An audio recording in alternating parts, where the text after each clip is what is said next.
They were the heroes from the future, teenagers protecting the universe from those that would sow the seeds of chaos.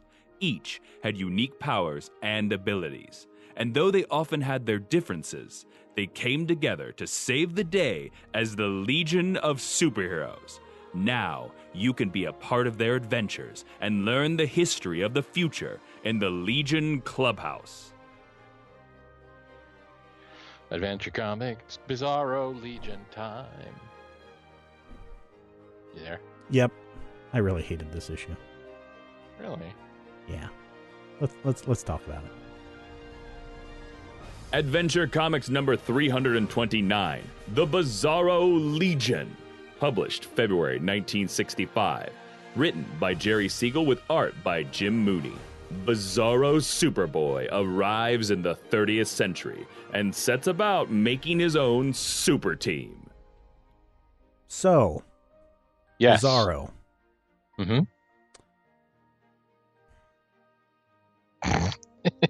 Is that a question? No, more of an overall encompassing statement about this issue. Well, Listen, you gotta have some funs and some laughter when in your comics sometimes, and I think the Bizarro Legion is probably the way to do it. I honestly don't know. First of all, this is a Jerry Siegel written issue, and Siegel comedy is always a mixed bag. Well, I mean, you've got the Bizarro dictionary with words like infer, INFER, how to dress in cold weather. That's funny. But Siegel also, and one of the many times that Siegel tried to catch the same lightning in a different bottle was his creation of a character called Funny Man. I don't know if you've read Funny Man. Well, I think it sounds like a character that would last the ages. Yeah, it lasted 5 issues. But every issue seemed like it took ages. And it just wasn't funny. It was one of those things where it was labored and overworked. And I think a lot of the things that are meant to be super wacky in this issue do feel a little overworked for me. Oh, yeah. I do love the fact that Brainiac 5 also gives everyone a rude gesture if you're from Britain. That's nice. But I don't think that's intentional humor. This is one that really could have gone like half of an issue, because this is like 2 parts. Yeah, this is a 2-part story.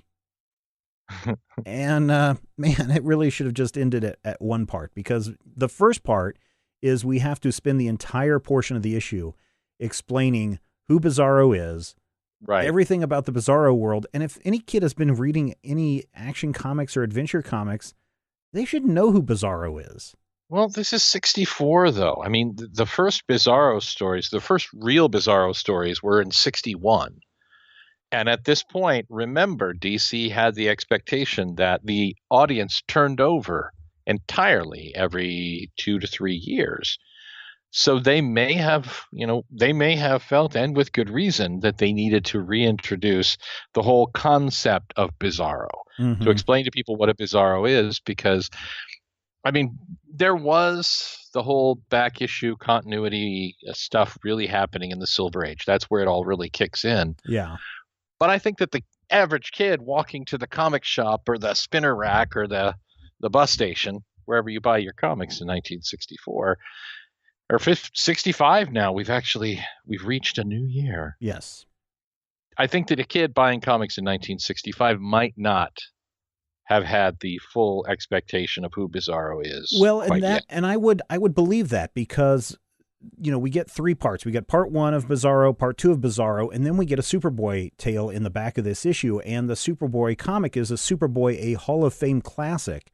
And from what we've learned, Hall of Fame classics are just reprints of other issues. So if you're going by that idea that we're cycling these kids out every 5 years, I can see you spending a third of an issue just trying to explain who Bizarro is and trying to do it in a humorous way. I mean, there's funny parts in here. The Valentine's Day card is amazing. It's Valentine's Day, and so me must say, these be the greetings me hand you. Me wish you the worst this January 1st.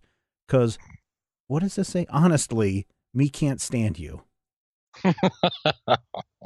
Love, Yeah. exciting and new. Because this ain't my birthday, me sending card to you, me hope it not your mirthday, me hope you feeling blue. Unhappy my birthday.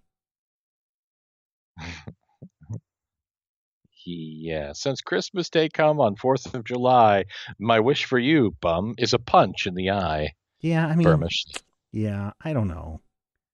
I really think that part of this is part of your dysphoria, for lack of a better word, with this issue, is Siegel trying to do comedy. Oh, well, beyond that, let's get to some else. After we talk about the comedy bit, we'll get some revisionist history that Siegel is doing too. So Siegel trying to do comedy with a history lesson, a 2-page history lesson in the middle of it. Mm-hmm. And of course, we have Jim Mooney art. And I really do like Jim Mooney art. There's something about his art when you're looking at bad characters or good characters. I mean, he draws them in such a way that their hair, save for Saturn Girl, who looks like she has literally a waterfall coming off the back of her head. Kentucky waterfall.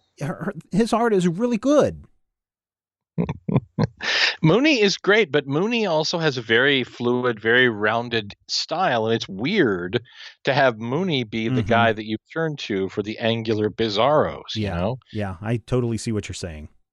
Yeah, but I appreciate the fact that Mooney does give everyone unique haircuts in a way that Fort necessarily can't or doesn't. Because, Fort has a couple of haircuts that you see, but you get that weird thing with Lonnell. The Mo, the Shimp.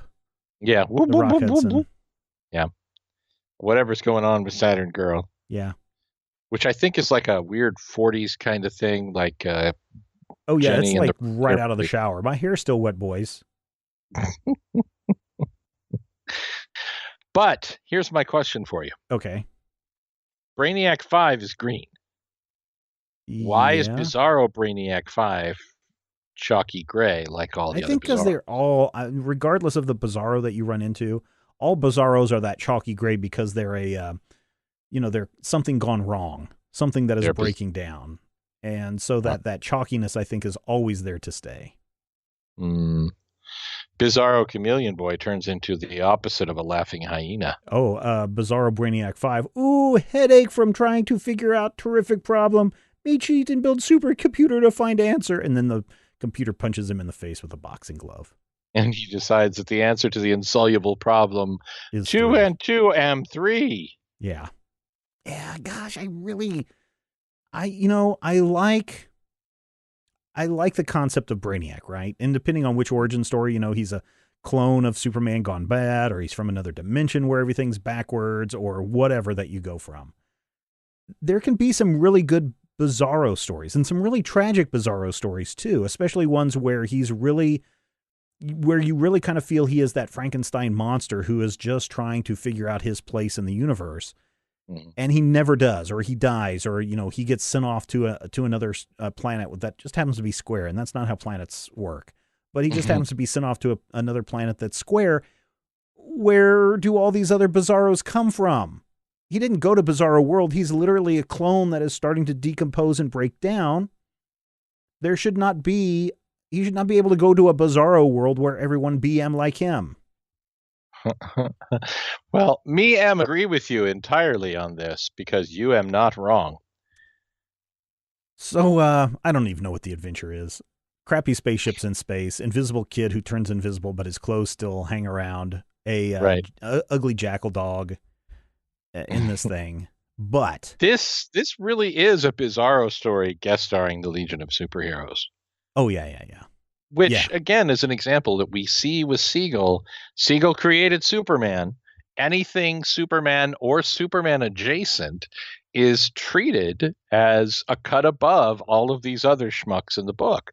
We've seen it before. I mean, we've seen it. I want to say we saw it when Supergirl popped up. But when Siegel is writing these characters, there's this weird implicit thing that Superman is the greatest and all these other schmucks are just his spear carriers, the guys who help him hold up his cape. Oh man, when I got to this and saw another Siegel issue, I know people are still fuming after our first episode of this season. But I was just waiting to see, okay, how is Siegel gonna crap all over the legacy of the Legion of Superheroes this time?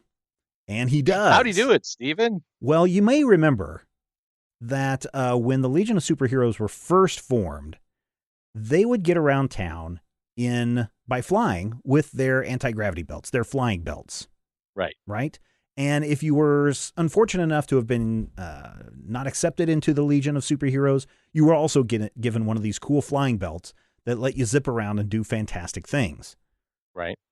This issue, Siegel ditches the flying belt and instead introduces the flight ring.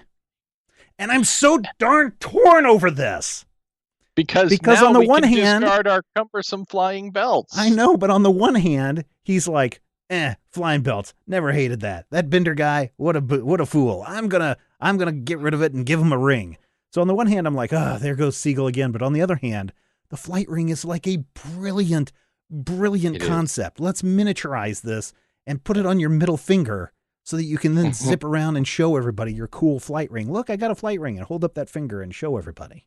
And give everybody a rude gesture in Britain. Yeah, I mean, the flight ring is just so darn cool. I mean, I don't know what it is about rings, and there may be it because of the fraternity kind of thing. If you're in the military, you have a ring. If you're in a fraternity, you have a ring. You have a high school ring. So the ring is really kind of that thing that symbolizes your belongingness to an organization. Yeah, everybody has a belt. Another person. I mean, yeah, everybody has a belt, and some people have belts and suspenders. So having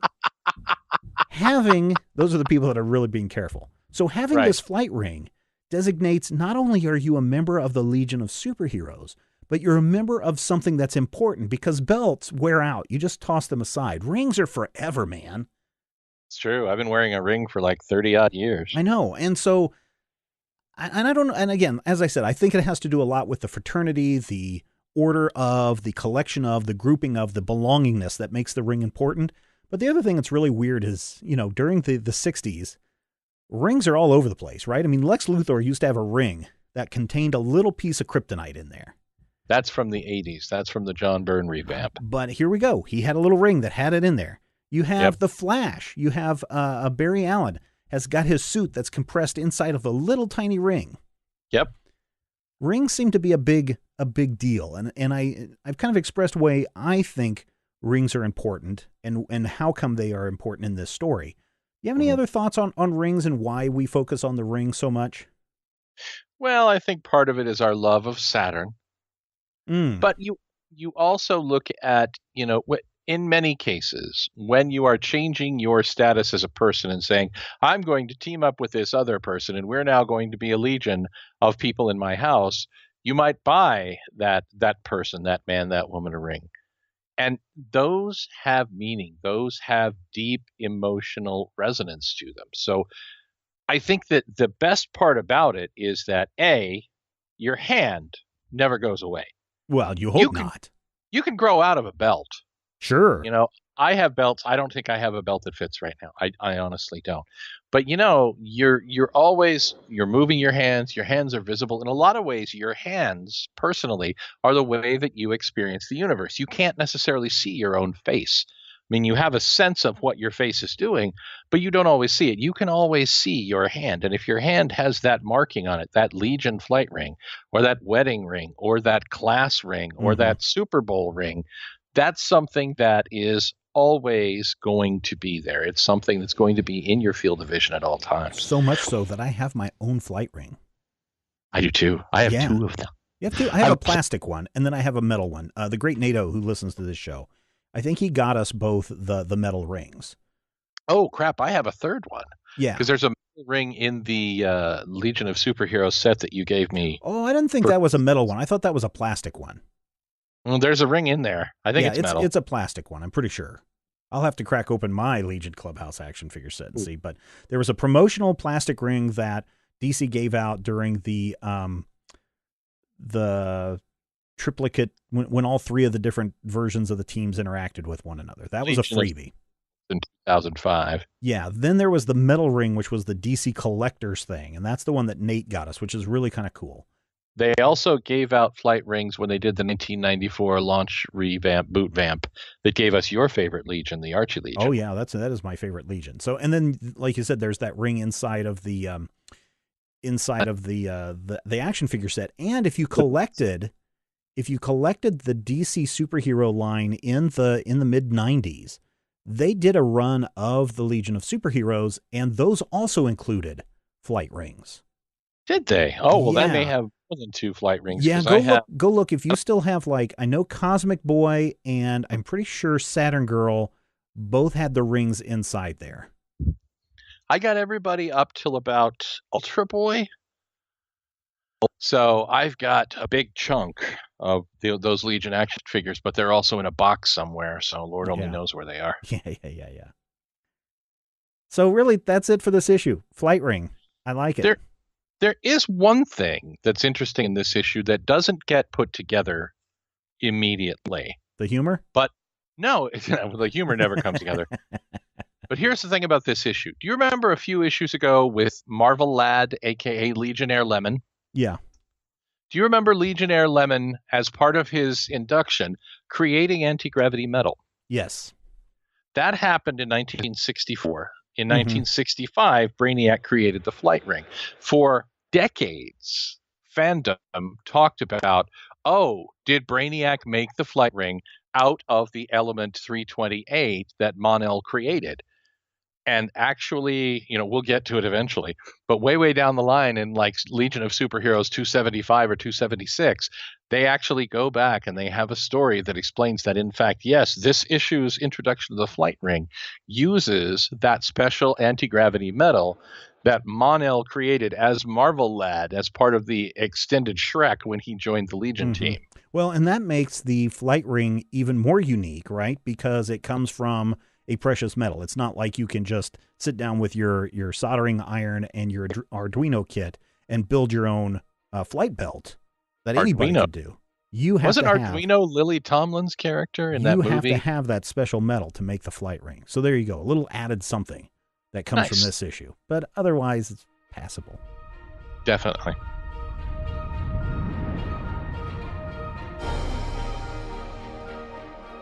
If you enjoy the show, we would appreciate your support. You can find out more and become a Legion Clubhouse member at patreon.com/majorspoilers. Once again, it is time to head out into the Legion Outpost from issue 329. Dear editor, where are you hiding the Time Trapper? I've been waiting for a battle royale between him and the Legion for months now. He's the greatest antagonist they've ever faced, in my opinion. In the nearly 20 years I've been reading comics. David Briggs of New York has been reading comics for 20 years. Proof, Matthew, that they don't cycle out every 5 years. Well, there's always one nerd. In the nearly 20 years I've been reading comics, by the way, the Legion is the most exciting creation you have yet to produce. Or have yet produced. The Legionnaires are determined, by the way, the editor is Scottish. The Legionnaires are determined to end the Time Trapper's career during the new year, so watch for a showdown in the very near future, says the editor. Wow. Yeah.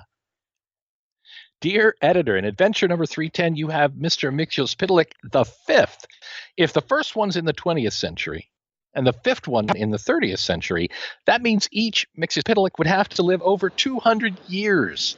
Let's see how you get out of this, says Bruce Fisher from South Point, Ohio. Don't you know that lifespans are much longer for inhabitants of the fifth dimension? Duh, says the editor. And the editor's mean. I know, what a guy. Dear editor, I really like the revolt of the girl Legionnaires, and I thought it was cute at the end when Element Lad said he wished the girls had been on the level with their romances. So do I. Why can't the Legionnaires have more romance? I know Lightning Lad and Saturn Girl are destined to marry, but when? With all those cute girls and handsome boys, surely a few romances would start. That is unsigned from Kimball, Nebraska. Dear Unsigned, let's see. We've established in past stories that Brainiac 5 likes Supergirl, Night Girl has a crush on Cosmic Boy, Phantom Girl admires Ultra Boy, Star Boy goes for Dream Girl, Shrinking Violet loves Duplicate Boy, and Light Lass is crazy about Lone Wolf. If we give you a few more romances in the future, will you give us your name the next time you write? Wow, that's kind of... Yeah, the editor is mean. Dear editor, I would like to know why Polar Boy of the Legion of Substitute Heroes was rejected when he applied for membership in the Legion of Superheroes. After all, his cold-producing power is just the opposite of Sunboy's power of creating heat. Roy Cunningham, Pine Bluff, Arkansas. The Legionnaires were afraid he couldn't properly control his frigid powers, so they gave him the cold shoulder. Wah, wah. Dear editor, in Lex Luthor Meets the Legion, you show Ultra Boy flying down and using his Penetra vision. Since he can only use one power at a time, what gives? Asked Kevin Martin from Houston, Texas. As he landed, he instantly switched from flying power to Ultra Vision. The middle finger is implied in that note from the editor. Dear editor, what does that cloud sort of thing on Light Lass's costume mean? George Horner, San Antonio, Texas. It's a cloud, and it was supposed to indicate that she could make object as light as a cloud, but apparently others have had the same trouble with it that you have because she changed it for a feather emblem a couple of issues back. Idiot. God. You can tell this guy's getting like, these kids. He's so tired of these kids. Dear editor, I discovered a major mistake in your story, Lex Luthor Meets the Legion. You had Luthor wearing a wig, yet you previously stated that he had tried to wear a wig but discovered he was allergic to any human hair other than his own, and he couldn't find any effective synthetic hair wig. So how could he appear in a wig in this story? Says Danny from North Palm Beach, Florida. Well, Danny, you frickin' dork. With a great deal of discomfort. Didn't you notice that he took his wig off whenever he was alone? It just goes to show what Luthor will go through for revenge. Dear editor, to quote the Legion Constitution, the Legion's leader shall be chosen each year in a manner to be determined by a vote of 3/4 of the entire active membership. So what's this nonsense about a pet smarter than 99% of the Legionnaires giving a test to determine the leader? I know you won't print this because you can't worm out of it. Well, Kenneth L. Gartner of Elmont, Long Island, New York, if you'll check the story in question, The 8 Impossible Missions, you'll find that the Legionnaires voted unanimously to let Proteus Puzzle determine the new leader. We don't feel he's smarter than the Legionnaires either. A puzzle that's easy to devise can sometimes be mighty hard to solve. Superboy backwards. Yob, Rapoose. Dear editor, in the Hall of Fame classic Superboy's Switch in Time, Pa Kent is angry at Clark and says he's going to give him a lesson with a hairbrush. He knows Clark is invulnerable, so how could the hairbrush hurt him? Says Eddie from, Virginia?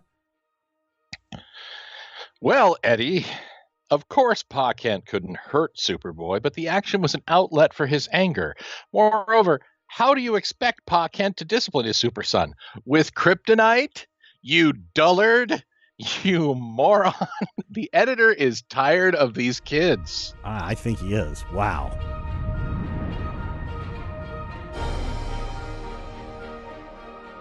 Adventure Comics number 330, The Secret of the Mystery Legionnaire. Published March 1965. Written by Jerry Siegel with art by Jim Mooney. Legionnaires keep getting expelled for breaking the rules. Is one of their own behind it all? Oh, Matthew, we have more space pirates in this issue. Space pirates. What is it about space pirates? Well, they're pirates in space. I guess that would make sense. If you have ships in space, you would have space pirates. Yeah, and I think it's one of those universal conceits. You go back to Flash Gordon. You go back to the other guy. What's his name? Buck Rogers? Mm-hmm. You go back to Buck Rogers, and you can look and see space pirates or bad guys in space. Some case, literal space pirates, guys with eye patches and little mechanical birds.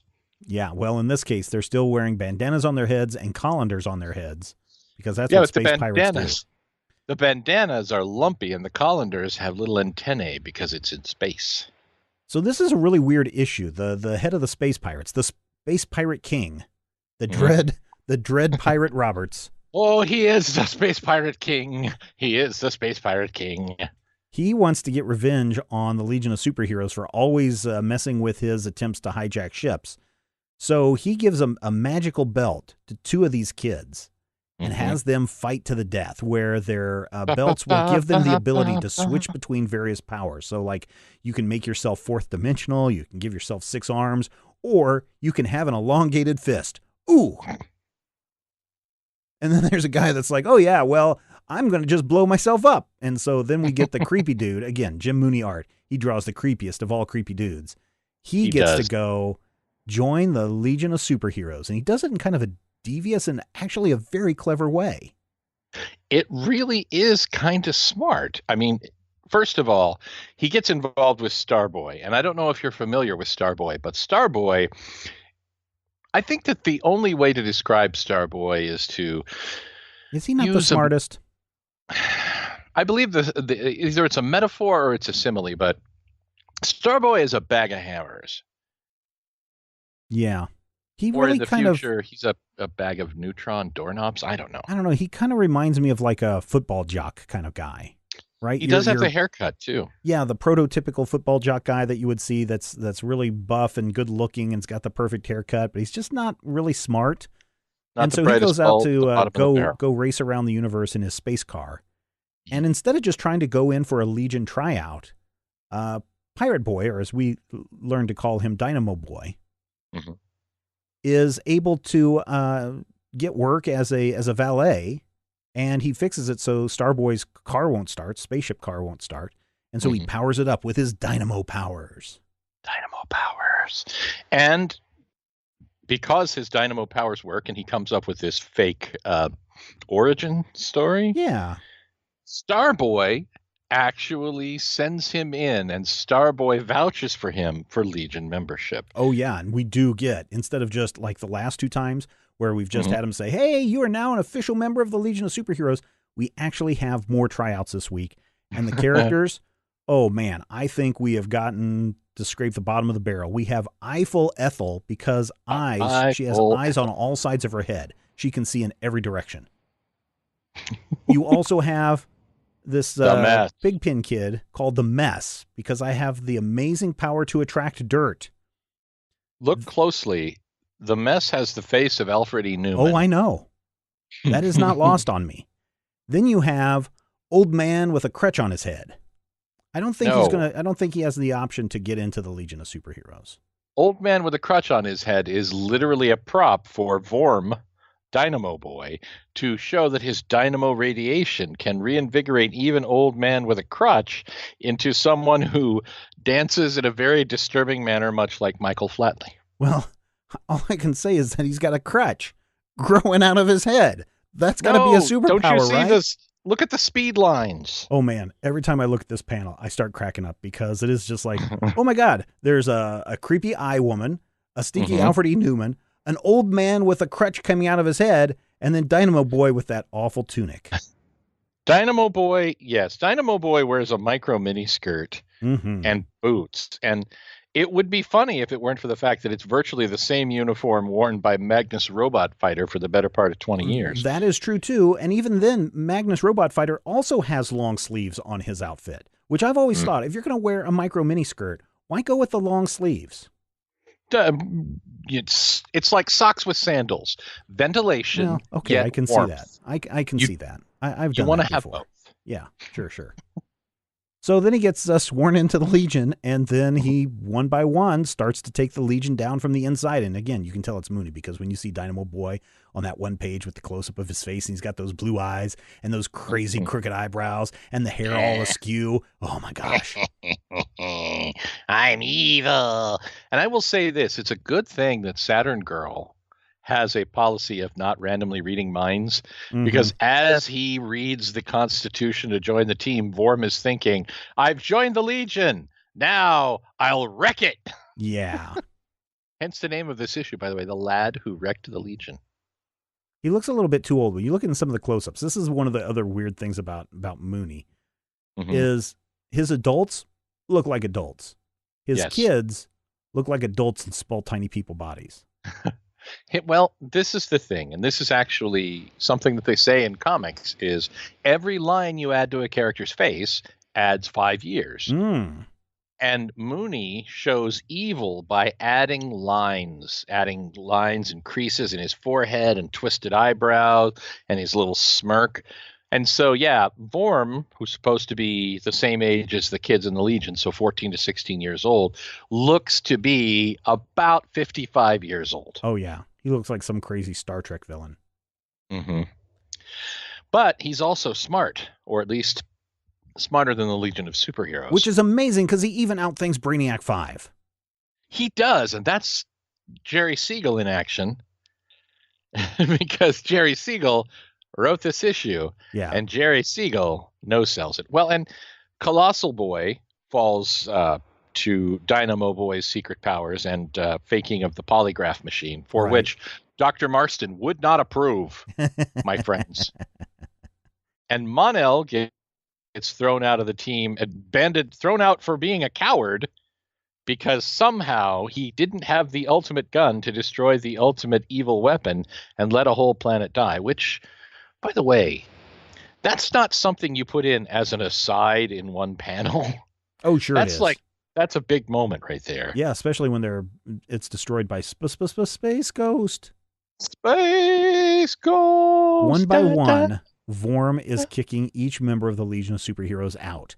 This is not a new story gimmick or element. We've seen this time and time again, where they're infiltrated by someone evil, and the members are kicked out one by one.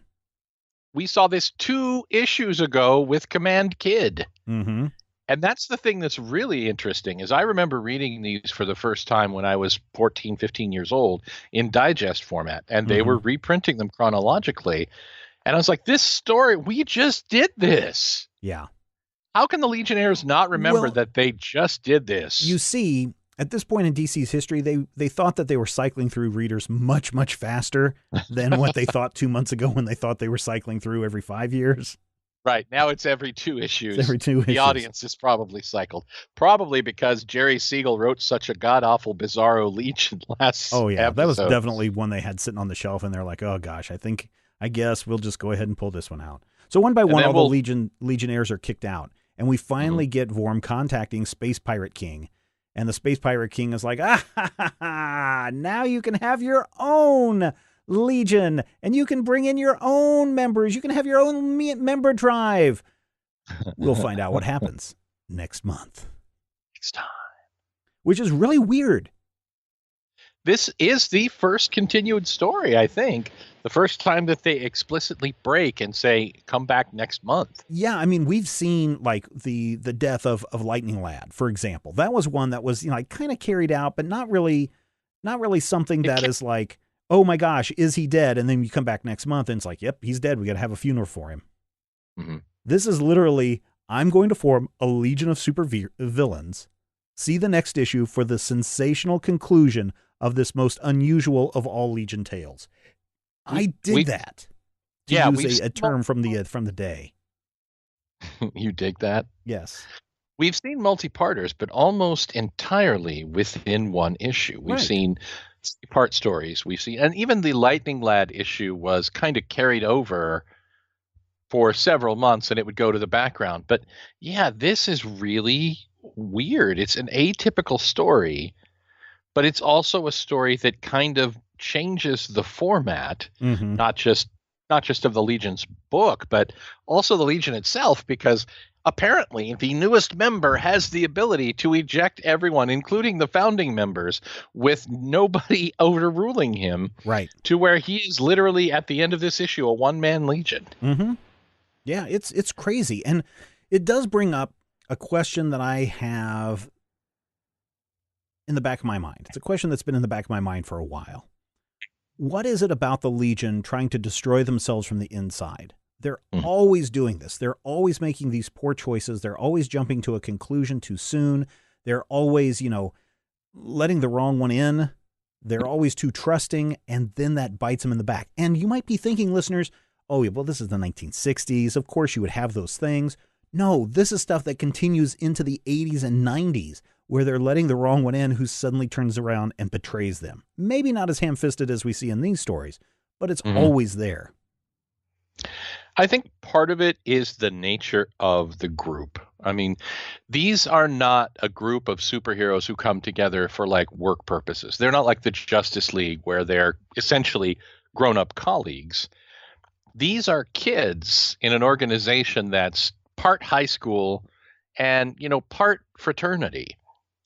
And when you have that youthful vibe, I feel like it works partly because the Legion is supposed to be young. They're supposed to be in this shiny future. They want to trust everyone. They want everyone to be trustworthy, and they want everything to be good. And they presume that, hey, we're awesome. Sunboy's awesome. Ultra Boy's awesome. This new guy, this Command Kid, he's probably awesome too. This Dyna Boy, he must be great. Yeah, Dynamo Boy, he must be awesome. I think part of it is the fact that the Legion of Superheroes is so positive and so upbeat and so futuristically, gosh darn it, let's all have ice cream at the Nine Planets Ice Cream Parlor. Mm-hmm.